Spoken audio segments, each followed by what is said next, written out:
अस्सलाम वालेकुम नाजरीन, आप देख रहे हैं न्यूज़ टॉक। मैं हूं यशवीन जमाल। नाज़रीन, 190 मिलियन पाउंड केस में बानी पीटीआई इमरान खान को रिहा करने का हुक्म।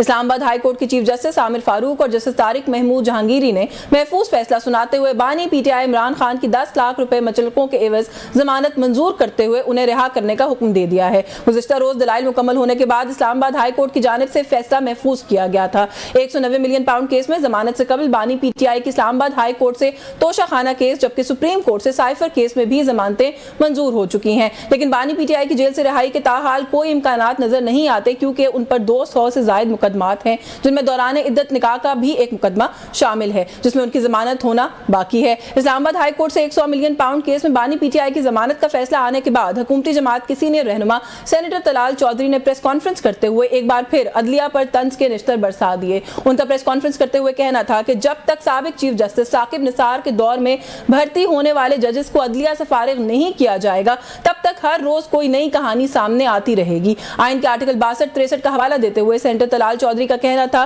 कि आर्टिकल 62-63 पर नाअहली का फैसला करने वाले खुद उस पर पूरा नहीं उतरते। सही और गलत फैसलों पर सजा और जजा का निजाम सबसे पहले अदलिया पर लागू होना चाहिए। हुकूमत और हुकूमती जमात को अदलिया की जानिब से क्यों निशाने पर रख लिया गया है? इदारों के माबैन जो एक तनाव की सी कैफियत है, उसमें कैसे कमी मुमकिन हो सकेगी? इस पर बात करने के लिए हमें स्टूडियोज में ज्वाइन किया है वफाकी वज़ीर इत्तलात अताउल्लाह तारड़ साहब ने। अस्सलाम वालेकुम सर। बहुत शुक्रिया सर आपका, thank you so much for your time. Sir, कल की जो प्रेस कॉन्फ्रेंस है आपकी, थोड़ा सा अगर उससे गुफ्तगू का इजाज़त दे तो आगाज़ कर लूँ। सर, जस्टिस बाबर सत्तार का एक खत है जिसमें वो बड़े वाज़ेह अल्फाज में कह रहे हैं कि शहरियों की सर्विलेंस से मुतालिक उनको कहा गया, बड़े वाज़ेह अल्फाज में उनको पैगाम दिया गया कि पीछे हट जाओ। हम शायद रिएक्शन गवर्नमेंट का ये एक्सपेक्ट कर रहे थे कि बड़ा संगीन एक इल्ज़ाम है जो आयद किया गया है और हम इसकी तहकीकात करेंगे, लेकिन हमें उसके बिल्कुल बरक्स आप लोगों का रिएक्शन लगा। पहले लगा कि गवर्नमेंट डिनाइल में चली गई है, फिर लगा कि गवर्नमेंट आके उन्हीं जज साहब को उन्हीं की तरफ उंगलियां जो है वो उठाना शुरू हो गई। आपको लगता है कि माकूल रिएक्शन था सर? मैं ये समझता हूँ कि जब आप प्ले टू द गैलरी करें और साथ वाले कमरे में बैठे चीफ जस्टिस को आपने कोई बात कम्युनिकेट करनी हो और वो ख़त लिख के सोशल मीडिया पे, इलेक्ट्रॉनिक मीडिया पे लीक किया जाए, बेहतर था कि आप ऐसी बात अपने चीफ जस्टिस से साथ वाले कमरे में जाके कर लेते। या मेरा सवाल ये भी है कि अगर आपने ख़त लिखा था और वो एक कमरे से एक ही इमारत के अंदर दूसरे कमरे में जाना था, तो फिर वो मीडिया पे कैसे आया?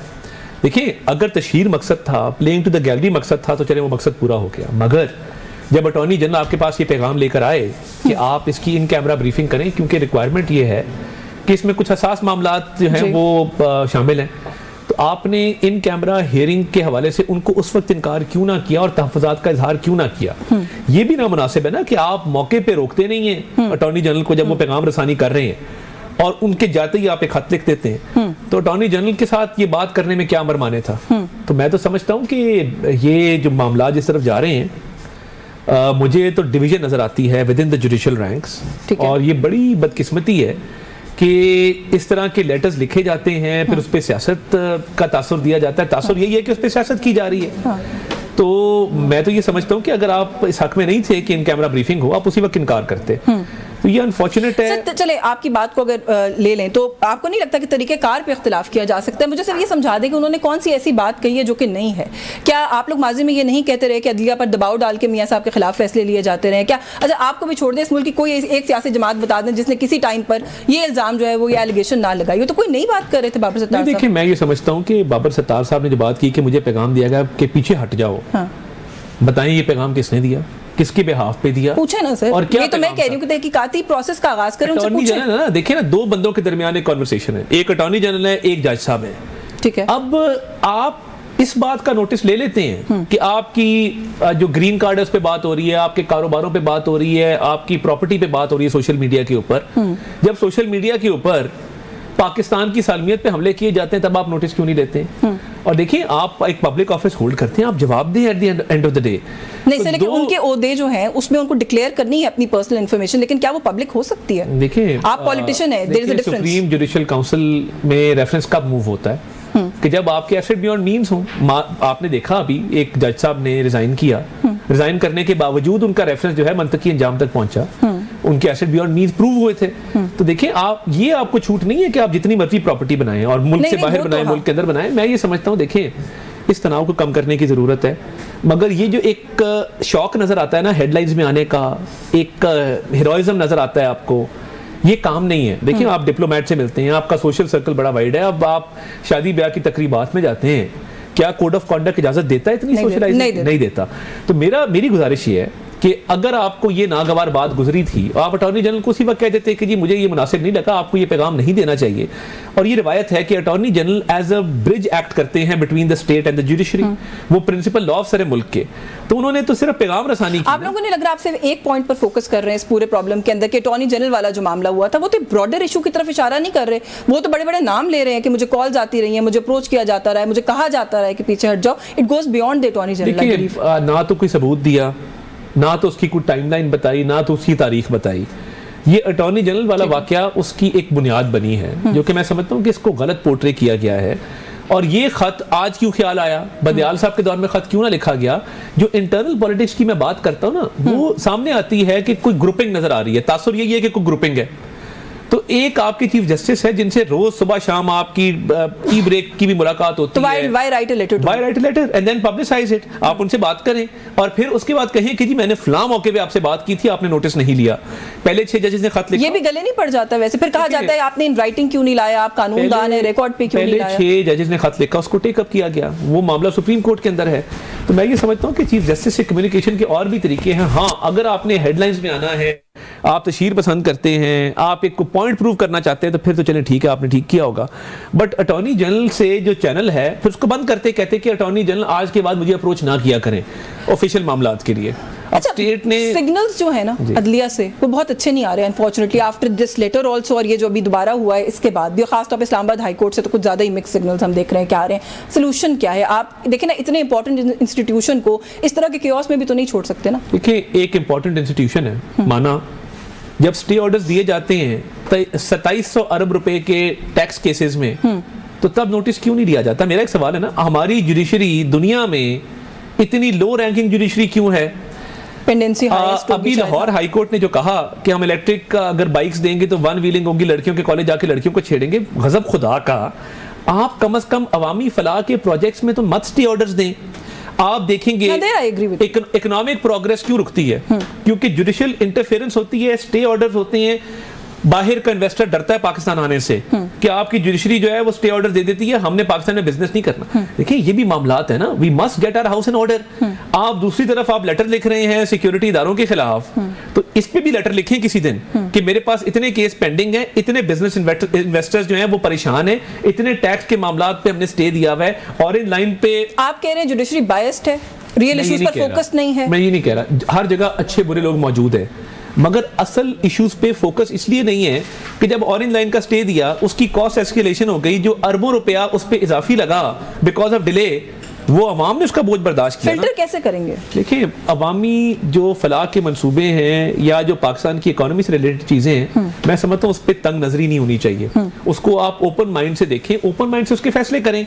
और जहां तक बात है ना कि आप समझते हैं कि जी कोई हसास मामला है और मुझे ये कहा जा रहा है, आप अटॉर्नी जनरल को ये बात करते उस वक्त। और देखें, पाकिस्तान में कुलभूषण यादव जैसे मामलात हो जाते हैं, पाकिस्तान के अंदर टेररिज्म के कई वाकयात हो जाते हैं। अब एक इशू को पकड़ के अगर पूरे सर्वेलेंस सिस्टम के ऊपर सवालिया निशान अगर लगाया जाएगा, तो फिर ये सिक्योरिटी एनवायरनमेंट से कौन डील करेगा? मुझे तो इस वक्त लग रहा है कि फिर आप गवर्नमेंट और जुडिशरी, इस तरह की बातें जब जुडिशरी से आती हैं और आप लोग का रिएक्शन आता है, तो आप लोग तो अब हेड्स ऑन होने लगे हैं। फिर नहीं, देखिए, मैं नहीं समझता, मैं तो कह रहा हूँ इस तनाव को कम करने की जरूरत है। कैसे होगा, यही तो मैं सवाल कर। इसका बड़ा आसान हल है, जो भी मामलात हैं आप बताएं अटॉर्नी जनरल को, अटॉर्नी जनरल वो कम्युनिकेट करे गवर्नमेंट को, और आपकी जो भी तहफ़्फ़ुज़ात हैं उनको दूर किया जाए। अगर खत लिख के और मीडिया कैंपेन चला के ये काम आपने करना है और एक वो हीरोइज्म में पढ़ना है, वो फिर आपकी अपनी मर्जी। अच्छा, कल जो इमरान खान साहब की वो जो नैब वाला मामला है, उसके अंदर जो स्काइप पे ऑनलाइन पेशी वाली बात है, हुकूमतों को कहा गया है कि उसको वो करें, मैनेज करें, उसको ऑर्गेनाइज करें। होगी एक तो ये बताइए कि उनको प्रेजेंट किया जाएगा, और दूसरा ये कि क्या वो हम बराह रास्त देख सकेंगे? देखिए, ये तो अब कोर्ट ने डिसाइड करना है। हमें तो जो कोर्ट की तरफ से ऑर्डर आएगा, हुकूमत उसको इम्प्लीमेंट पेश करने का तो कह दिया गया है ना। देखिए, वो बराह रास्त तो चले, आई थिंक सेकेंडरी इशू है। अब वो वीडियो लिंक पे होना है, वो पेश करके होना है, जैसे भी होना है। स्काइप का आई थिंक प्रॉब्लम ऑनलाइन कहा गया है। वो होगा, जो भी अदालत की डायरेक्शन होगी उसको हमने उसको आप फॉलो करेंगे। वीडियो लिंक के ऊपर अगर पेश करना है तो करेंगे जी, अगर वीडियो लिंक पे करना होगा तो करेंगे, बिल्कुल, अगर अदालत की डायरेक्शन होगी तो। अच्छा, हसास मामला की हम बात कर रहे हैं, क्योंकि बात कर रहे हैं 9 मई हसास तरीन एक इशू है पिछले 1 साल से इस मुल्क का। निगरान हुकूमत की एक जो कमेटी बनी थी उसकी एक रिपोर्ट आपको पता है वो मंजर आम पर आई। अच्छा, रिपोर्ट के अंदर बड़ी क्लैरिटी के साथ ये कहा गया है कि पाकिस्तान तहरीक इंसाफ की क़यादत उनके कारकुनान के खिलाफ कोई खास शवाहिद एक तो पेश नहीं किए गए, दूसरा उन्होंने अगर आप उसकी पूरी जिस्त निकालें ना तो उस वक्त निगरान हुकूमतों को कहीं ना कहीं और पुलिस को जिम्मेदार ठहरा दिया है। क्या करेंगे सर? ये जो निगरान वज़ीर आला थे वो तो बड़े इंपॉर्टेंट मिनिस्टर हैं इस वक्त कैबिनेट के अंदर, जो उस वक्त IG थे पुलिस के, उनको तमगे दिए जा रहे हैं, तो कैसे अकाउंटेबिलिटी होगी? देखिए बात ये है, आप यास्मीन राशिद साहिबा को देख सकती हैं 9 मई के वाक़े के अंदर खुद खड़ी मौके पे। इमरान खान साहब की तीनों बहनें मौके पे मौजूद हैं, उनका भांजा हसान न्याजी मौके पे मौजूद है, वीडियोस मौजूद हैं कि खान नहीं तो पाकिस्तान नहीं, वीडियोस मौजूद है कि GHQ पहुंचो, वीडियोस मौजूद है कि कोर कमांडर हाउस का घेराव करो। और ये जियो फेंसिंग से ये प्रूवन है कौन कौन लोग वहाँ मौजूद थे, कौन कौन लोग वहाँ मौजूद नहीं थे। निगरान हुकूमत से ये सवाल बार बार PTI वाले भी करते हैं कि रोका क्यों नहीं। ये चाहते थे लाशें गिरें, ये चाहते थे कि इतनी वहां पे अग्रेशन और महाजराई हो जाए कि 3-4 बंदे वहां कत्ल हो जाएं और हम उस सिचुएशन का फायदा उठा के कियास का फायदा उठा के एक का तख्ता उलट दें हर चीज का। देखिए अगर नहीं रोका गया, या एक हमारे अभी IG इस्लामाबाद हैं अली नासिर रिजवी, उनकी एक आंख जाया हो गई, पथराव हुआ तो आंख जाया हुई। मेरा घर करीब है, मुझे पता है कि हमने किस तरह मॉब्स को आते जाते देखा पूरी रात। तो बात यह है कि ये मुसल्लह जत्थे जो पाकिस्तान पे कब्जा करना चाहते थे और इक़्तिदार छीनना चाहते थे और एक साजिश थी आर्मी चीफ के खिलाफ, आर्मी के इंस्टीट्यूशन के खिलाफ, ये उसको कामयाब करना चाहते थे। अब उसको ऑब्वियसली अगर ब्रूट फोर्स से नहीं रोका गया तो इसका मकसद तो यही था ना कि कोई वहां पे कत्लो गारत ना हो जाए। तो ये कत्लो गारत चाहते थे। इतनी आसानी से जाने दिया गया ये एक सवाल नहीं है। नहीं देखिए, जाने नहीं दिया कुछ चीजों को तो कॉर्डन ऑफ किया जा सकता था ना। जितने हमारे सिपाही जख्मी हुए, मैंने आपको DIG का बताया, उसकी एक आंख जाया हो गई, मजामत की गई। एक अफसर बेचारा कोर कमांडर हाउस के गेट पे खड़ा होकर रोक रहा था कि जी ना मत करो ये काम, बट अगर मजामत बढ़ जाती और 4-5 बंदे कत्ल हो जाते, ये लाशें उठाना चाहते थे इमरान खान साहब और चाहते थे कि उन लाशों की बुनियाद पे वो क्लेम कर दें कि जी ये इनकलाब आ गया। लेकिन वो अवॉइड करने के लिए जो हमने किया वो सही रास्ता था। जो रिपोर्ट है वो कहती है 3 बजे शुरू हुए प्रोटेस्ट का सिलसिला और 6 बजे आग लग गई थी जिना हाउस को। 3 घंटे सूबाई हुकूमत कहीं मंजर आम पर नहीं। उस दौरान लोग जख्मी हुए ना, उसी दौरान DIG की आंख जो है वो जाया हुई, उसी दौरान रिजर्व्स मंगवाई गई, एक्स्ट्रा फोर्सेज मंगवाई गई, वहां पे रुका गया। बट ऑब्वियसली जब एक मुश्तइल हजूम हो आप एक लिमिट तक ही रोक सकते हैं ना, उसके बाद आपको गोली चलानी पड़ती है। तो गोली चलाने के ऑर्डर किसी को नहीं थे और ना होने चाहिए किसी भी प्रोटेस्ट के मामले पे। बट ये एक मुनज़्ज़म मंसूबा था तहरीक इंसाफ का और ये इस मुल्क की सालमियत के खिलाफ एक साजिश थी। और जुडिशरी से मेरी दरखास्त है कि इन केसेस का जल्द से जल्द फैसला किया जाए, वरना ये आए दिन ये दोबारा से ऐसे वाक़यात। अच्छा, मुश्तइल हजूम पर मैं वापस आती हूँ, लेकिन आप कह रहे हैं कि गोली चलाने का हुक्म नहीं होना चाहिए था। रेंजर्स ने कश्मीर में गोलियां चलाई हैं सर, 3-4 शहादतें भी रिपोर्ट की गई हैं। मैं ये समझता हूँ कि कश्मीर के अंदर जो हुआ बड़ा अफसोसनाक है। पुलिस की भी बहुत हसास है ना, उसके ऑप्टिक्स बहुत बुरे हैं। जिस तरीके से देखे ना, जिस तरीके से वो एक में चल रही है, वो पुलिस वाले को एक पहाड़ी से नीचे फेंका जा रहा है। देखिए बड़े अफसोसनाक वाक़यात हुए हैं। मगर हैविंग सेड दैट, बर वक्त वज़ीर आज़म साहब ने इसका नोटिस लिया और मौके पे फैसला किया। वो होता है ना कि आप कमेटी बना देते हैं, सोचते हैं क्या फैसला करना है। जो ग्रांट दी गई 23 अरब रुपए की मौके पे नहीं, विफाक का रिएक्शन तो बाकी काबिल सताइश, आप लोगों ने बड़ा प्रॉम्प्ट उसको रिस्पॉन्ड किया। लेकिन सर फिर भी जो लॉ एंड ऑर्डर की सूरत हाल वहाँ पे हुई, आपको पता है मैं मुसलसल ये बात कर रही हूँ कि हमारे पड़ोसी मुल्क का media they are having the field day जो हुआ है कश्मीर के अंदर, बड़ा अनफॉर्चुनेट बड़े विजुअल्स हैं जो इंटरनेशनली गए। माइकल कुगलमैन की एक ट्वीट है जो कहता है कि लगता है कि हमारा पड़ोसी मुल्क और इमरान खान इस मामले पे एक पेज के अंदर। देखिए ना, ऐसी बातें इंटरनेशनल जो ऑब्जर्वर्स हैं वो कर रहे हैं, इसमें सियासी इंतशार फैलाने वाले एलिमेंट्स भी मौजूद थे और जर्मन लोग भी थे, बिल्कुल थे, मगर इस तहरीक को गलत रंग दिया गया कुछ लोगों की तरफ से। मैं समझता हूँ ये मामला खुशसूबी से हल हो चुका है और जो नुकसान हुआ उसका भी इजाला किया जाएगा और कोशिश होगी कि ऐसे मामला दोबारा ना हो। वफाक अपना भरपूर किरदार अदा करेगा, जहाँ कमी कोताही लोकल लेवल पे हुई वफाक वो अपने जिम्मे लेगा। मैं आपको इंटरप्ट करूँगी, यहाँ पे मुझे ब्रेक का कहा जा रहा है, ब्रेक से वापस आएंगे तो नाज़रीन इसी इशू पे मजीद बात करेंगे, हमारे साथ रहिएगा। जी वेलकम बैक नाज़रीन, हमारे साथ मौजूद है federal minister for information Attaullah Tarar साहब। सर ब्रेक पर जाने से पहले हम 9 मई के हवाले से बात कर रहे थे, तब मुश्तइल हजूम की सर आपने बात की है। जो क़यादत कर रहे थे उसकी, आप लोग जो कहते हैं ज़ाहिर है उनके लीडर थे इमरान खान साहब, उस वक्त क्योंकि गो के जेल में थे, लेकिन आप कहते हैं कि मास्टरमाइंड वहीं से किया गया जो कुछ हुआ 9 मई को। उनसे मुज़ाकरात की, उनसे बातचीत की, जो बात वो कभी सर उठाती है। अच्छा वैसे मैंने आपको देखा आप बड़ा कंसिस्टेंटली कहते हैं कि कोई मुज़ाकरात नहीं होंगे किसी के साथ, ना हम कीन है, लेकिन आपकी जमात के बड़े सीनियर ऐसे नाम जो कि इस मुल्क की सियासत के बड़े नाम है, वो कहते हैं नागुज़ीर है। राना सनाउल्लाह साहब की मैं बात करूं, देखिए राना साहब की बात को सियाको सबाक से हटके पेश किया गया। बात यह है कि आपने 9 मई के हमले करवाए, आप ना उसको ओन करते हैं, ना उसकी मजम्मत करते हैं, ना उस पर शर्मिंदा हैं, ना नदामत का इजहार है। तो मैं तो ये समझता हूँ कि जब तक आप उसको तस्लीम नहीं करते और उस पर माफ़ी नहीं मांगते और सजाएं नहीं होती इन लोगों को, तब तक कोई बातचीत इमरान खान से तो नहीं होनी चाहिए। दूसरा, जेल से आए दिन मेरे से बात कर लें, अगले दिन गालियाँ, मेरे से बात कर लें, अगले दिन तनकीद। अब ये बात का पैगाम जिनको दे रहे हैं उन्हीं को तनकीद का निशाना बना रहे हैं। मुझे समझ नहीं आती कि किस ज़हनी कैफियत का आप शिकार हैं कि एक दिन आप बातचीत की ऑफर करते हैं और अगले दिन तनकीद शुरू कर देते हैं। तो ये कई दफ़ा जेल में, अल्लाह ताला बुरे वक्त से सबको बचाए, जेल में ऐसी इंसान की ज़हनी कैफियत हो जाती है कि उसको समझ नहीं आती कि मेरे साथ क्या हो रहा है, मेरे साथ क्या हो रहा है। तो ये इसलिए हो रहा है। तो लेकिन आप ये बात अपनी पार्टी मीटिंग्स के अंदर क्यों नहीं उठाते सर? क्योंकि आप ये कह रहे हैं कि आउट ऑफ कॉन्टेक्स्ट लिया गया, ये एक इंटरव्यू नहीं है, बेशुमार इंटरव्यूज हैं जिसमें राना साहब कह रहे हैं मुज़ाकरात होने चाहिए, ग्रैंड डायलॉग के अलावा कोई सोल्यूशन नहीं है, और इमरान खान की अदम मौजूदगी में भी डायलॉग नहीं हो सकता। देखिए, मैं ये समझता हूँ कि अपोजिशन से डायलॉग होना चाहिए, ज़रूर होना चाहिए, पीटीआई से भी इंक्लूडेड, पीटीआई से बिल्कुल होना चाहिए, मगर ये जो मुल्की सालमियत को दाव पे लगा के मुज़ाकरात हैं, ये नहीं हो सकते।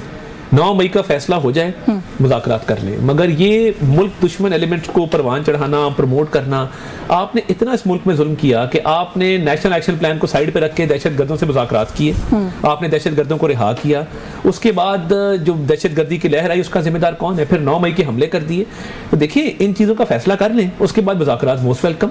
बट आई थिंक लेकिन 9 मई के फैसले पर या 9 मई को किसी मंतकी अंजाम तक पहुंचाने के लिए तो पीटीआई भी पीछे तो नहीं हट रही सर। इमरान खान तो बल्कि कहते हैं वीडियोस निकालें, सीसीटीवी फुटेजेस निकालें, आखिरी हरबे इस्तेमाल करें ना कोर्ट्स के अंदर। वो मिलिट्री कोर्ट्स की लिस्ट ले लिया है ना उन्होंने, फैसले नहीं हो पा रहे लोग, वो मिलिट्री कोर्ट के ट्रायल के खिलाफ है। देखिए ना, कम सजा वाले लोग रिलीज भी हुए हैं और जिनके ट्रायल्स पेंडिंग हैं, तो हम तो कह रहे हैं ट्रायल करें, उनका जल्दी करें। बल्कि आपको नहीं लगता वैसे सर, जिनकी बेल्स हो रही है वो इस केस को वीकन कर रहा है? वो तो अब तासुर ये मिल रहा है कि आधे लोगों को जेल में रखा है, उनका कोई फैसला या कोई सजा नहीं हो रही है उनको, बाकी आधों को बेल्स मिलती चली जा रही हैं। हर किसी की केस की अपनी नौयत है ना, कुछ संगीन जराइम में मुलव्वस है, कुछ का जुर्म कम है, तो उसके मुताबिक ही मामला आगे चलेंगे ना। तो मैं ये समझता हूँ कि जितनी जल्दी इसका फैसला हो जाए, कैपिटल हिल का फैसला नहीं हुआ, बिल्कुल महीनों के अंदर हुआ, तो ये जल्दी फैसला हो जाए ताकि आइंदा ऐसे वाकयात ना हो सके। मगर इमरान खान साहब की जो इन्वॉल्वमेंट है और एक बाकायदा मुनज़्ज़म जो एक मनसूबा बंदी कोई शक नहीं है, उसमें किसी को कोई शक नहीं है। आपकी तीनों बहनें, उन पे पर्चे क्यों नहीं हुए? मैं ये सवाल करता हूँ। देखिए ना, नौरीन खान साहिबा, उज़्मा खान साहिबा, अलीमा खान साहिबा, तीनों वहाँ मौजूद थी कोर कमांडर हाउस के बाहर, बाकी खवातीन पे हो गए, इन पे पर्चा क्यों नहीं हुआ? ये मेरा सवाल है। मेरे ख्याल में इसलिए नहीं हुआ, हमारी एक रवादारी है, कुछ ट्रेडिशंस हैं, बहुत सारी खवातीन, आपको पता है doctor Yasmin Rashid cancer survivor, वो तो इस वक्त जेल में है। खान साहब की बहनों को कोई स्पेशल स्टेटस है शायद, किसने दिया? अब ये उस वक्त की ये बड़ा दिलचस्प है वैसे, आप लोग साथ साथ ये भी कहते हैं उनकी अभी भी सहूलतकारी हो रही है, कौन कर रहा है? ये तो मैं तो नहीं कहता, नहीं आप नहीं कह रहे, लेकिन नून लीग वाले कहते हैं। देखिए, मैं ये समझता हूँ कि उस वक्त की केयर टेकर गवर्नमेंट को ये पर्चे देने चाहिए थे, प्रोविंशियल सेटअप को बिल्कुल देने चाहिए थे, इनकी तीनों बहनों के ऊपर क्यों नहीं दिए? मैं नहीं मानता कि कोई सहूलतकारी है। हाँ, अदलिया में सॉफ्ट कॉर्नर पाया जाता है। एक खत आया है लोअर जुडिशरी के जजेस का, जस्टिस मोहसिन अख्तर कियानी के हवाले से, कि वो बुला के अपनी मर्जी के फैसले करवाना चाहते हैं। ये खत मैंने कहीं पढ़ा है। ये भी मामला नहीं ना होना चाहिए कि जहां पे लोअर जुडिशरी को डायरेक्शन दी जा रही है, फलां केस में फलां फैसला करो, सख्ती की जा रही है, सख्त ज़बान इस्तेमाल की जा रही है, दैट इज आल्सो कंडेमेबल। अच्छा, एक सवाल पीटीआई वाले करते हैं जो मुझे किसी हद तक किसी लेवल पर वैलिड भी लगने लग गया है, वो ये है कि जो लोग 9 मई में मुलव्विस थे, बहुत सारों के तो नाम शुरू में चल गए, एक प्रेस कॉन्फ्रेंस की, उन्हें कोई नहीं पूछ रहा उसके बाद, ना कोई 9 मई उन्होंने कभी किया था, ना वो कभी मौजूद थे, वो एग्जिस्ट ही नहीं करते हमारे पॉलिटिकल उसके ऊपर जो हमारा वो है पूरा सिनेरियो है उसके अंदर। ये कैसे हुआ सर? देखिए, हर किसी के खिलाफ एविडेंस मौजूद है। नहीं, अंदलीब अब्बास साहिबा को कोई नहीं पूछ रहा, खदीजा शाह उसी गाड़ी में मौजूद थी, 9 मई जेल काटी उन्होंने। जियो फेंसिंग से लेके वीडियो एविडेंस तक, जिसका जितना जुर्म है वो कोर्ट्स का काम है उसको करना। कोर्ट्स अगर उस एविडेंस को देखते हुए समझेंगे कि किसी का किरदार ज्यादा था या कम था, ये तो कोर्ट्स ने करना है। इसमें कोर्ट्स तक तो बात गई नहीं ना, अंदलीब अब्बास है, मुराद रास है, उनकी बात कहाँ गई? जब पर्चा रजिस्टर होता है तो मामला कोर्ट में जाता है, तो ये कोर्ट्स ने डिसाइड करना है। और मैं ये समझता हूँ कि इसलिए मैं कहता हूँ कि जितनी जल्दी फैसला हो जाए उतना बेहतर है। रऊफ हसन साहब कहते हैं सीसीटीवी फुटेजेस कहाँ हैं, वो दिखाएं। सबके सामने है, उनको मैं प्रोवाइड करता हूं। वो कहते हैं सोशल मीडिया की फुटेजेस है, सीसीटीवी फुटेजेस नहीं है। सीसीटीवी फुटेजेस सबके पास मौजूद हैं, किसी दिन तशरीफ लाएं, हम दिखा देते हैं उनको सारी फुटेजेस, अगर वो देखना चाहते हैं। हमारे पुराने दोस्त हैं, एडवाइजर हैं शहबाज साहब। जी, वो तो आप लोगों का तो उनके साथ फैमिली का भी बड़ा कनेक्शन है। अब 2-3 चीजें रह गई, मुझे पता है आपके पास वक्त भी कम है, लेकिन एक जरूर मैं चाहती हूँ कि पीटीआई के दोस्तों को यहाँ से क्या कहेंगे मुज़ाकरात के हवाले से, क्योंकि मुझे कहीं कहीं लगता है कि वो लोग एक अपर हैंड रखने की कोशिश करते हैं, बट मैं गलत हो सकती हूँ, मेरी ऑब्जर्वेशन है कि वो ईगर भी लगते हैं डायलॉग के लिए। बात होनी चाहिए और अपोजिशन बेंचेस से बिल्कुल बात होनी चाहिए। एक चीज़ पे हम कंसेंसस कर लें, हम इकोनॉमी के हवाले से डिसइंफॉर्मेशन नहीं फैलाएंगे, हम इकोनॉमी के हवाले से मामलात पे तनकीद नहीं करेंगे, दोस्त ममालिक की इन्वेस्टमेंट के हवाले से तनकीद नहीं करेंगे, हम एक दूसरे पे तनकीद करें, एक दूसरे की जात पे करें, एक दूसरे की पॉलिटिकल पार्टीज पे करें, लीडरशिप इन कॉमन पॉइंट्स पे पहले पाकिस्तान पे तनकीद ना करें और पाकिस्तान की इकोनॉमी पे तनकीद। क्यों सर, वो आपने क्यों दोस्त ममालिक की बात की, सऊदी फरमा रवा का दौरा क्यों पोस्टपोन हुआ है? उसको लेके भी आपको पता है सोशल मीडिया का दौर है, ऐसी कयास सराइयां हैं। उसकी कोई तारीख अनाउंस नहीं की गई थी। नहीं, तारीख नहीं की थी, तो इसलिए अब पोस्टपोनमेंट तो उसकी होती है जिसकी तारीख अनाउंस की गई है। पर एक्सपेक्टेड नहीं था कि डेलीगेशन की शायद प्रॉब्ली 2 वीक्स में आएंगे। एक्सपेक्टेड है, उसकी जब डेट फाइनल होगी तो दोनों गवर्नमेंट्स आपस में बात करके डेट अनाउंस कर देंगी। ये तासुर दिया जा रहा है जी ताखीर हो गई जी, पोस्टपोन हो गया, भाई और उसकी बड़ी सारी वजूहात भी आपको पता है बताई जा रही हैं। हमारी अभी भी उनसे बायलैटरल टाइज चल रहे हैं, अभी पावर मिनिस्टर आए हैं, अभी एक और डेलीगेशन हमारा जा रहा है, उनके डेलीगेशन आ रहे हैं। तो मैं ये समझता हूँ कि ये बामी मुशावरत के बाद तारीख का ऐलान कर दिया जाएगा। ठीक है, आखिर में 2 बातें जल्दी से। एक तो गंदम स्कैंडल के हवाले से सर कोई रिपोर्ट तलब की थी प्राइम मिनिस्टर ने, वो आई है सर सामने, उसमें क्या आया है, कौन रिस्पॉन्सिबल है, क्या कार्रवाई करेंगे? देखिए वो रिपोर्ट कैबिनेट में पेश होनी है, जब वो कैबिनेट में पेश हो जाएगी तो उसको पब्लिक कर दिया जाएगा। आपके इत्तेहादी भी सर अब तो मुतालबा कर रहे हैं, बिलावल भुट्टो साहब भी कह रहे हैं जी वो रिपोर्ट सामने लाई जाए। मैं खुद ही समझता हूँ कि इस रिपोर्ट को सामने आना चाहिए और जो भी मुहर्रकात हैं आवाम को पता होना चाहिए, तो इंशाल्लाह ताला जल्द उसको पब्लिक कर दिया जाए। सर मुल्क के सूरत हाल पॉलिटिकली बात करें बड़ी वोलेटाइल है, इकोनॉमिकली बात करें बड़ी वोलेटाइल है, लोग नवाज शरीफ साहब की एब्सेंस को अब फील कर रहे हैं। कहाँ हैं बड़े मियाँ साहब? बड़े मियाँ साहब पार्टी पॉलिटिक्स कर रहे हैं। कल कहाँ कर रहे हैं पार्टी पॉलिटिक्स? नहीं, कल आपने फुटेज नहीं देखी, पंजाब में हेल्थ की मीटिंग उन्होंने चेयर की और वो फुली एक्टिव है। हमारा CWC का इजलास आ रहा है सैटरडे को, सेंट्रल वर्किंग कमेटी का, उसको वो चेयर करने जा रहे हैं। नवाज शरीफ एक बहुत बड़े पॉलिटिशियन नहीं है, बियॉन्ड पार्टी पॉलिटिक्स नहीं है, वो खाली पार्टी। और सवाल मैं कॉन्टेक्स्ट में करी, मौलाना फजल रहमान ने कहा है कि मियाँ साहब इसलिए कई मंजर यहाँ पर नजर नहीं आते क्योंकि जो कुछ हुआ 8 फरवरी को वो मुतासरा फरीक हैं उसके। नहीं देखिए, ये तासुर गलत है। अभी मियाँ साहब जब CWC चेयर करेंगे और वो आगे पार्टी पॉलिटिक्स को लेके चलेंगे, क्योंकि पार्टी का नाम ही पाकिस्तान मुस्लिम लीग नवाज है, तो वो नवाज शरीफ से मंसूब पार्टी है, उन्होंने ही चलाना है उसको। और मैं समझता हूँ कि पार्टी को मजबूत करना बहुत जरूरी है। और शहबाज शरीफ साहब भी, मरीम नवाज शरीफ साहब भी उनसे गाइडेंस लेते हैं हुकूमती मामलात के ऊपर, हमारे वो कायद हैं। और लेकिन आपके कारकुन के लिए तो नवाज शरीफ नहीं है ना इस वक्त कहीं पर भी, जो आपका ग्रास रूट वोटर है। ग्रास रूट वोटर या हमारा जो कारकुन है पार्टी से जुड़ा हुआ है ना, तो वो पार्टी की अब सारे मामलात खुद देख रहे हैं। और CWC की मीटिंग बहुत अरसे बाद कॉल हो रही है, उसको चेयर करना। हमें ज्यादा एक्टिवली नजर आएंगे, बहुत एक्टिव नजर आएंगे। उनका मॉडल टाउन आना जाना पार्टी सेक्रेटेरिएट में शुरू हो गया है, तो बहुत एक्टिव नजर आएंगे। बहुत शुक्रिया सर आपका, थैंक यू सो मच। आपने आज का आपका बड़ा मसरूफ स्केड्यूल था, उसमें से मुझे वक्त दिया। तारड़ साहब हमारे साथ मौजूद थे, एक ब्रेक का वक्त हो रहा है, हमारे साथ में। जी वेलकम बैक नाज़रीन। प्रोग्राम के इस हिस्से में मुल्क की इस वक्त जो एक मजमूई सियासी सूरत हाल है उस पर तज्जिया शामिल करेंगे। 190 मिलियन पाउंड केस में बानी तहरीक इंसाफ जो है उनको जमानत भी मिल गई है, वो भी एक मामला है, उस पर भी बात करेंगे। हमारे साथ मौजूद हैं सीनियर तज्जियाकार हैं अजमल जामी साहब ने हमें ज्वाइन किया। बहुत शुक्रिया जामी साहब आपका, आपके वक्त के लिए। सर सबसे पहले तो मेरा ख्याल है आज की इस वक्त की सबसे बड़ी खबर अब यही बन गई है कि इमरान खान साहब जो है उनको 190 मिलियन पाउंड में जमानत जो है वो दे दी गई है। लेकिन जमानतें तो सर पहले भी केसेस में हुई हैं, तोशा खाना की बात कर लें, दीगर केसेस की बात कर लें, केसेस की तवील शायद बहुत फेरिस्त है, इससे कोई खास फायदा होगा बानी PTI को? नहीं, ऑब्वियसली इससे इखलाकी तौर पर बहुत फायदा होगा, क्योंकि एक केस जिसका ट्रायल चल रहा है अभी अडयाला जेल के अंदर और वहां नहीं आज हो सकी समाअत, लेकिन उस केस में जमानत के लिए आपने रुजू कर रखा था 2 रुकनी जो बेंच है चीफ जस्टिस इब्राहिम ने। इसमें देखें ना, जो ऑब्जर्वेशन दी है इस बेंच ने वो बड़ी अहम है। हालांकि ये मुख्तसर जुबानी फैसला है, उसमें कहा गया कि जी कोई जाती फायदा नहीं उठाया इमरान खान साहब ने 190 मिलियन नैब केस में, जो अलकादर यूनिवर्सिटी का केस है, जो मलिक रियाज साहब से जुड़ा हुआ केस है। हालांकि वो खुद इसमें बराह रास्त एक मुलजिम नहीं है। तो ये जो ऑब्जर्वेशन है कि कोई जाती फायदा उन्होंने नहीं उठाया, it's more than enough to prove कि इस केस में कोई कंटेंट या कोई एसेंस या कोई मैटर बाकी नहीं रहा, चाहे ये किसी को पसंद हो या ना हो। और अगर इसमें कोई कंटेंट है इस ऑब्जर्वेशन के बाद, तो आई थिंक उनके जो ओपोनेंट्स हैं they should bring it up, क्योंकि ये कह देना कि जी कोई जाती फायदा नहीं उठाया, इट मीन्स कि जो जेल में फिर ट्रायल चल रहा है उसकी हैसियत तो बिल्कुल ना होने के बराबर हो गई ना। बिल्कुल। तो इसलिए एक big relief for Imran Khan साहब, और ये इखलाकी बर्तरी उनकी होगी। साथ में यही नहीं बल्कि 2 और मुकदमात थे जो ATC में चल रहे थे जी, जो कि लोग उसे कंफ्यूज भी कर रहे हैं कि शायद 9 मई के मुकदमात में उनकी जमानत हुई है। वो जो लॉन्ग मार्च हुआ था 2022 में आज़ादी मार्च के नाम से गालिबन, उसमें 2 थानों में उनके ऊपर पर्चे दर्ज थे, उसमें ATC अदालत ने उनकी जमानत मंजूर की है। यही नहीं बल्कि अगर आप उनके लिए रिलीफ या PTI के रिलीफ का जिक्र करते हैं तो 9 मई में ऑन दी पैरेलल जरताज गुल वजीर हूँ, काजा बशारत हूँ, शिबली फराज हूँ या जैन कुरैशी हूँ, इन समेत 20 से ज्यादा लोग ऐसे हैं जिनकी आज जमानत मंजूर हुई। अलीमीन गंडापुर को भी एक केस में जमानत उनकी, तो यानी रिलीफ जो है उसका सिलसिला जो है इसका सिलसिला जारी है, उसका सिलसिला जारी है। अच्छा, पाकिस्तान की ना पॉलिटिकल डायनामिक्स बड़ी इंटरेस्टिंग है जामी साहब। हम ना बहुत सारी चीज़ें पहले रूमर्स में सुनते हैं, फिर हम कहते हैं अफवाहें हैं, फिर कहते हैं ज़राए ने कहा, फिर वो हो जाती हैं अल्टीमेटली। आपको लगता है कि वो जो कुछ अरसे से एक फ़ज़ा बनाई जा रही है कि बानी पीटीआई बस जल्द बाहर आने वाले हैं, चल पड़ी है बात कुछ उस तरफ? देखें, उसमें बड़ी रुकावट तो जो केस है साइफर का और इद्दत का जो केस है निकाह में, वो बड़ी रुकावट है। उन केसेस में चूंकि उन्हें सजाएं हो चुकी हैं, उनके ऊपर फैसला महफूज भी और ट्रायल चल भी रहा है, बिल्कुल साइफर का वो हतमी मरहले में है।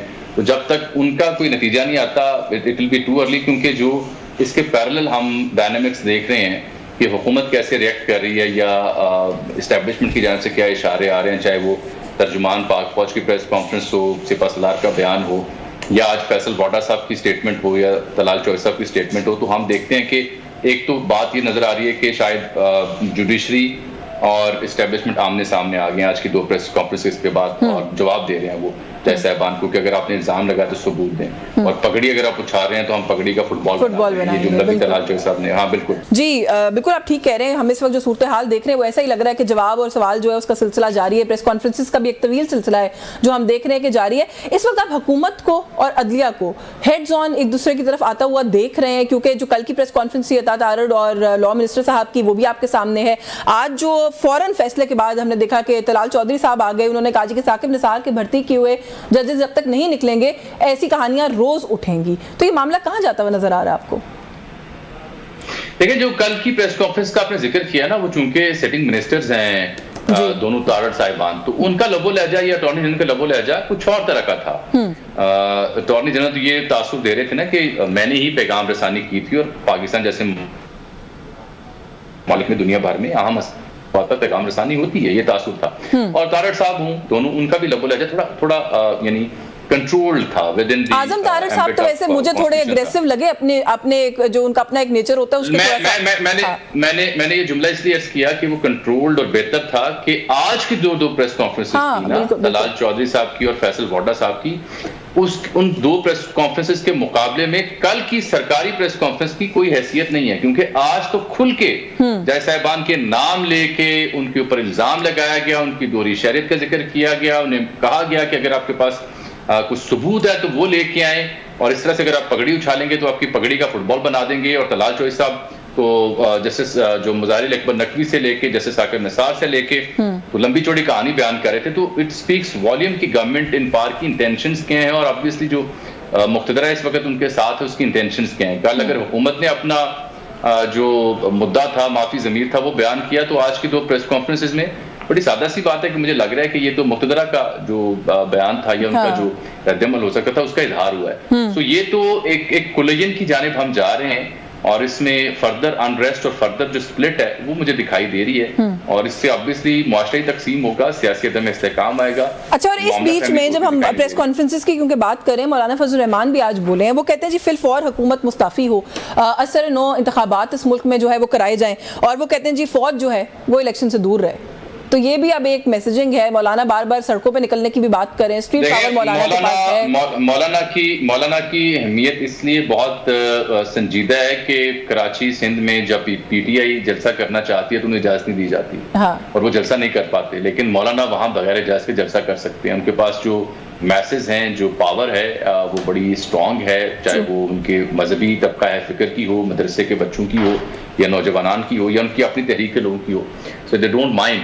तो इसलिए मौलाना जब बात करते हैं तो मौलाना सिर्फ इल्ज़ाम तराशी नहीं करते, ओए तो नहीं करते, बल्कि एक कंटेंट ओरिएंटेड बात करते हैं। जैसे आज भी वो कह रहे थे कि ये तासुर खत्म होना चाहिए कि इस्टेब्लिशमेंट के बगैर पाकिस्तान में कोई हुकूमत नहीं चल सकती, और इंतखाबात फिलफौर होने चाहिए, इस्टेब्लिशमेंट की मुदाखलत के बगैर होने चाहिए। मैं इसलिए कह रहा हूँ कि चाहे वो पीटीआई की एहतजाजी तहरीक हो, जो 6 जमातों का अपोजिशन अलायंस है जो तहरीके तहफ़्फ़ुज़ आईने पाकिस्तान के नाम पे है, या हज़रत मौलाना की प्रेस कॉन्फ्रेंस हो, मैं अभी भी मौलाना और पीटीआई को इकट्ठे होता नहीं देख रहा, क्योंकि मौलाना जो है वो अपनी ही क़ुव्वत बाजू पर इन्हिसार करते हुए अपनी मांग और अपनी आवाज को तवाना बना रहे हैं। नहीं, क्या पता कि पीटीआई की तरफ से पहला कदम उठ जाए, क्योंकि इमरान खान साहब मेरा ख्याल है वो इस चीज का इदराक रखते हैं। उन्होंने कहा है कि मौलाना के खिलाफ बयानबाजी बंद करें और उनसे बातचीत करें। ये बिल्कुल उनका तासुर है। उसकी वजह यह है कि पीटीआई की इस अलायंस को अगर मौलाना का इंजन मिल जाए, अगर मौलाना इस ट्रेन का इंजन बने, तो इमेजिन कीजिए सूरत हाल क्या हो जाएगी। लेकिन उससे मौलाना की जमात के अंदर ये तासुर पाया जाता है कि उनका अपना जो तशख्खुस है, ये सियासी बयानी है, वो मस्त हो सकता है, क्योंकि उसके उन्हें नुकसानात भी हो सकते हैं। समहाउ मौलाना के कुछ जिम्मेदारान जो हैं वो जिम्मेदारों से भी राब्ते में रहते हैं, क्योंकि ये सियासी लोग हैं, सियासत में बातचीत के दरवाजे बंद नहीं किए जाते।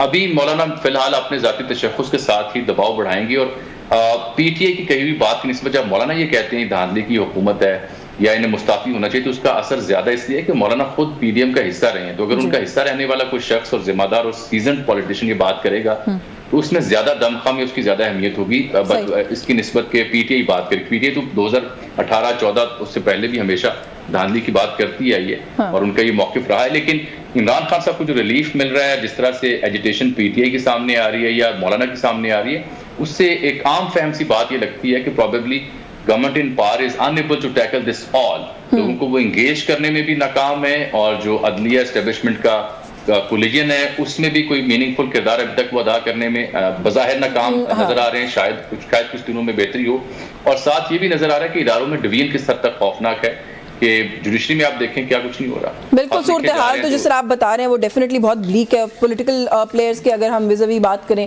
या इदारों के माबैन बात करें, सूरत हाल वाकई गंभीर। आपका बहुत शुक्रिया अजमल जामी साहब। कुछ आज के बहुत अहम इशूज़ थे, उन पर हमने आपसे आपकी राय प्रोग्राम में शामिल की। व्यूअर्स, न्यूज़ टॉक से आज के लिए बस यही कुछ। यशवीन जमाल को इजाज़त दीजिए। अल्लाह हाफ़िज़।